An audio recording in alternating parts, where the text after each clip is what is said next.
And we are live. What is going on, legend? But welcome back to Beyond the 90. We've got some good news, we've got some bad news, and we've got some amazing news. And we will have to see what happens. My internet is starting to cut out already, but we shall get into it again. There's probably the news that you probably saw. We'll start with that immediately. James Maddison has been called up for the England squad. So yes, I can't believe it happens as well. I'm really happy for him, to be honest, that he's been called up. Again, I don't know if you've seen this picture on social media now. I mean, it's very wholesome. Very wholesome. James Maddison again, it looks like half the people I went to school with like this. I remember this look very, very well, if anybody remembers. Fantastic to see him. And he gets a comment he writes on it. Hasn't sunk in of going to the World Cup. Really, dreams do come true. Let me know in the comments, how often do you think he'll play? Because I don't want to rain on the parade. Yes, we're happy that he's playing, but to be honest, is he going to be the pawn that's leading the line? Probably not. Mason Mount, again, I mentioned this multiple times on this show, will be clear of him. Not in terms of ability. I mean, we've seen from the last his statistics aren't as good as is way better than Mason Mount. I think double it compared to August 20 over about the year's time. However, with James Maddison, I mean, it's great to see. I mean, a player for again, there was a time supporting Leicester. I never thought I would see a player for England. I remember watching what's his face. If anybody remembers Ian Walker back in the day, I remember thinking, oh, we've got a Leicester City player in the starting 11, in the England team. I'll take that. Never thought, again, even from 2003, that we'd get to this stage. So great news for Maddison. Well done. Totally deserves what is coming to him because, again, just superb quality. Deserves the call-up. I'm not going to lie. I thought he wasn't going to get it. I genuinely didn't because, and there was a lot of people calling for it. He makes the squad. Great move. Can he make the starting? That's the real thing.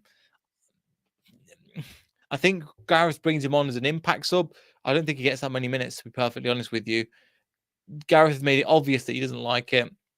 Again, and another player, again, kind of start on a positive note, but end on such an unfortunate note. James Justin. For those of you that don't know, it's just so bad. I mean, it's so bad about James Justin.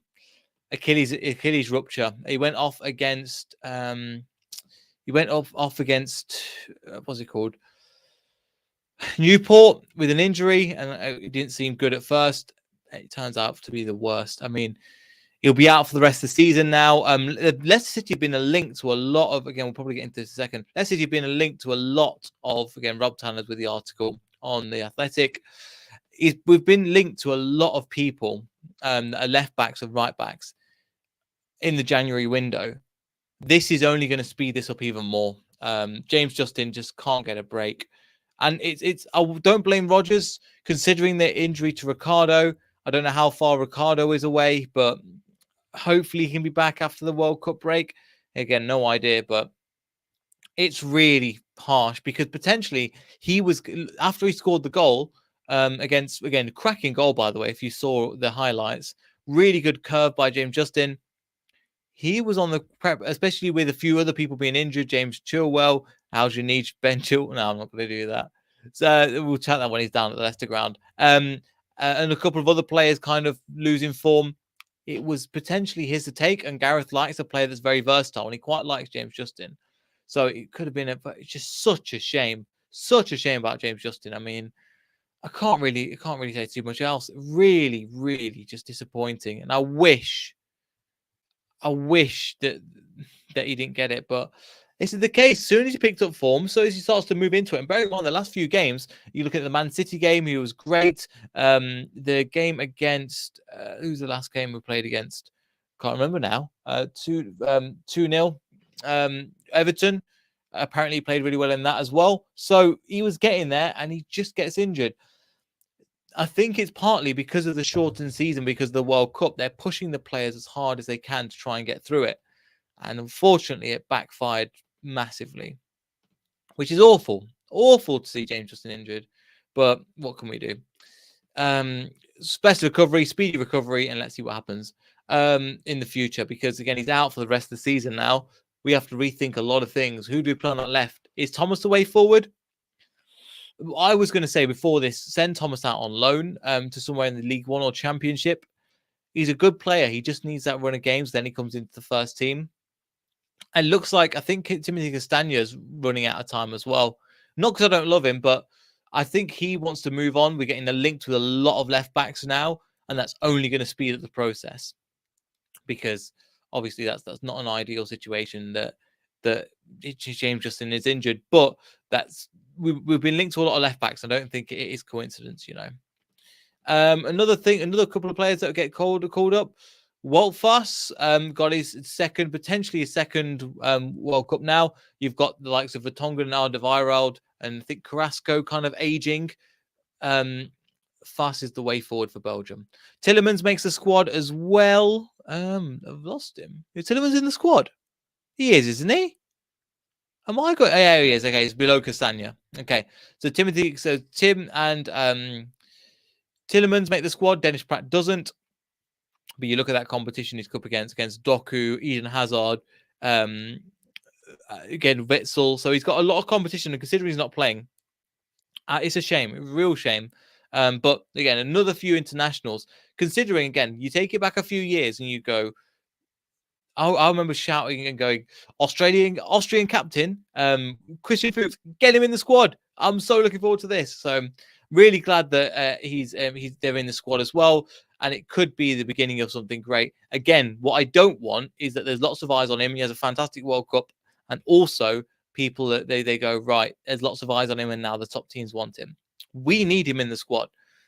It looks like we're going to be linked to a few centre-backs, I think, as well. We've been linked to. I think Christopher Wu is one that we've been looking at from Lens. So I think the idea was for Fuss to partner Johnny Evans. He was supposed to be the Fofana replacement. And then now it looks like the future, we're going to get somebody else to partner Fuss. So we'll have to see what happens there. But again, great achievement in terms of getting into the squad. And it shows you, again, it's a blueprint going forward. You've got the likes of Maddison. You've got the likes of James Justin, Harvey Barnes. I know that Harvey Barnes and James Justin didn't make the squad. But if you want to play for England and you're an up-and-coming English talent, Leicester is a good place to be. Good quality football, treat you well, training facilities are good. They develop their academy. So if you're a young player, it's a great place to be. When you look at the likes of Man City, again, one of the best academies, if not one of the best academy in England, if not Europe, they can't break into the first team. It took Foden so long to break into that team. And even then, now he's just a bit part player. So he's still a quality player, but Leicester could give the opportunities. We've seen with Dewsbury Hall, we've seen with Hamza Child, we've seen with Harvey Barnes that we can be that person that could really stand out and really help help him move forward as well. Coming back to James Maddison, again, the other James that did get into the World Squad. Does that sound too harsh? Anyway, Gareth Southgate said he deserves his place, which is kind of rich considering he's earned the right to be in the squad. I mean, he couldn't have really done much more, could he, Gareth? And thank you for doing it. So thank you for finally giving it. He says he plays really well. Give us something slightly different.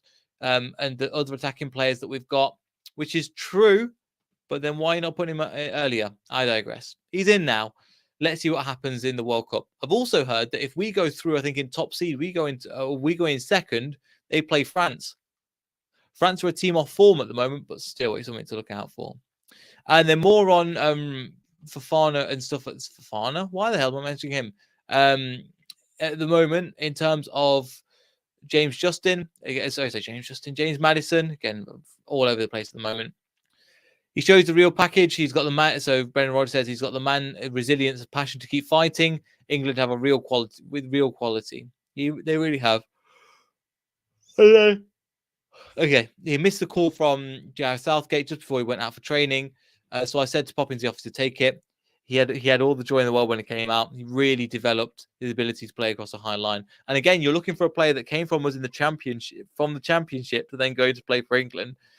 It's a good step for a young player that wants to come to us. We can train you up, and you can be one of the best and end up playing for England. Ben Chilwell will give his opportunity as well, bearing in mind. Yeah, absolute just shocked and just so disappointed and gutted for James Justin. It would have been really good. Anyway, for them, again, he talked about the Leicester City turnaround. There's a real witch hunt for managers to lose their job. Brendan, it wasn't without criticism. Don't again. He's playing the card always with criticism. Sure, but we were bottom of the league. We remember how bad you were. You went and slated the fans and the players and the owners, bearing in mind. So just be wary. Be wary what you said. But yeah, he goes.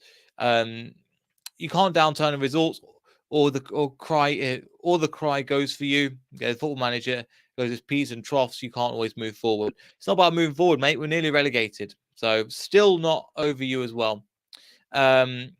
But yeah, there is. I've just seen this now, and it's quite. I completely forgot he existed, to be honest with you. Ryan Bertrand, he's here.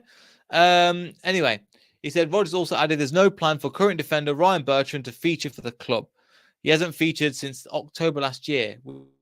I mean, he has featured in the. He has featured since October last year. He was against Napoli, so I don't know what's happening there. Anyway, he hasn't featured for City in October last year. It'll be a while before he's back. His contract's up at the end of the season. I don't know what's going to happen. Genuinely don't. So, nice little update for you. We would have got a few more people on, but a few people are busy. Anyway, hope you enjoyed this little update, getting you all the information about Leicester City. Again, we've got West Ham, which is, I think, going to be a bit of a tricky game. Goes in January. So, from what we were hearing as well, potentially, and if you, I'm just about to wrap up now, but Gozens is not on the, he's on the list, but he's not high priority. So we'll have to see. Would he be great? I mean, I don't know how old he is, but I think he's slightly older now. Potentially. Would you like to see him? Leave in the comments down below. Like, subscribe, all that good stuff. We'll be live after the West Ham game because I'm not going to the game. See you all then. Goodbye.